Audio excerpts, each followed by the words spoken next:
Hurbilagoko bihotzetako bat da Juanjo Ayur, Siadeko ikerketa elkarteko partaide eta teknikaria ere bai, egunon, Juanjo? Egunon. Bi hitzetan, Hurbilago, nola esplikatuko zeniek zer da Hurbilago hemen ez dauden egin, ez dakiten egin bakatu? Hurbilago merkatari eta ostaldarien elkartea.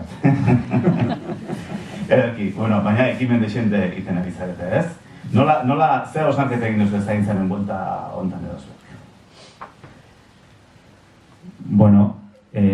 Hurbilagotik ikusi duguna da, herri zaintzailearen herri proiektu honetan, herriko merkatari eta ostalariek ere beren ekarpintxoa egiten dutela, ezta?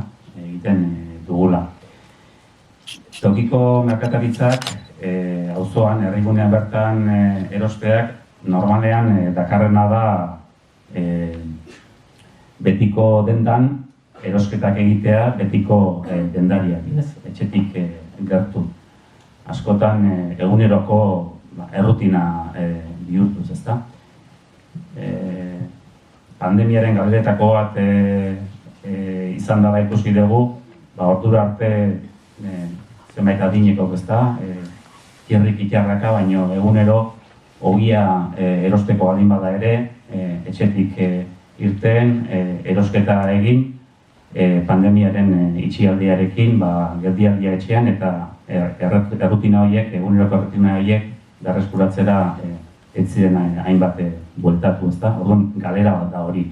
Motibo bat etxetik ateratzeko, erosketa egiteko, prestatu, joan etorri, igilean erosketa egin, harreman du, merkatariarekin, auzokoarekin, tertulek txolo baldin badago, funtzio importanteak dira horiek.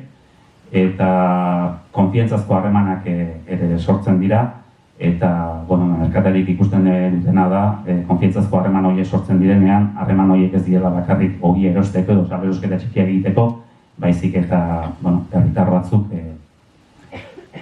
beraien beharrak zein diren ere partekatzen dutela dendariekin, eta dendariek informazio asko dute, eta erantzukizun bat eta behar bat ere sentitzen dute olako egoeren aurrean.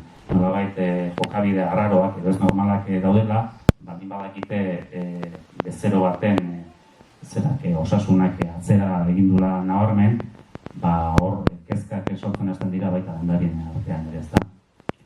Orduan, zer egin olako egoera baten aurrean? Zerbait egin, ez egin, familiarekin harremanetan jarri, ez jarri, eta gaizki hartzen baldin badute, bezeroak zaindu egin bat dira, ezin du inork haserretu, eta horregatik olako egoeren aurrean zer egin, horren aurrean oso ondo etorri zaio Hurbilego merkatari da ostalari elkarteari eta Usurbileko merkatari da ostalariei merkatari zaintzaileak programa hau. Udal gizarte zerbitzuetatik aukera hau eskaini izanean eta lantalde boluntarioko kideek ere horren berri eman zigutenean soluzio bezala ikusi zen, ez? Zer egin olako egora baten aurrean? Gizarte zerbitzuetara deitu edo lantalde voluntarioari horren berri eman eta hortik aurrera profesionalek egin dute bidea eta merkatariak egin du egin beharrekoa. Detektatu du laguntza beharrean dagoen pertsona baten egoera eta berak egin du hori, pasatu du informazioa eta lasai geratu da eta atsedena.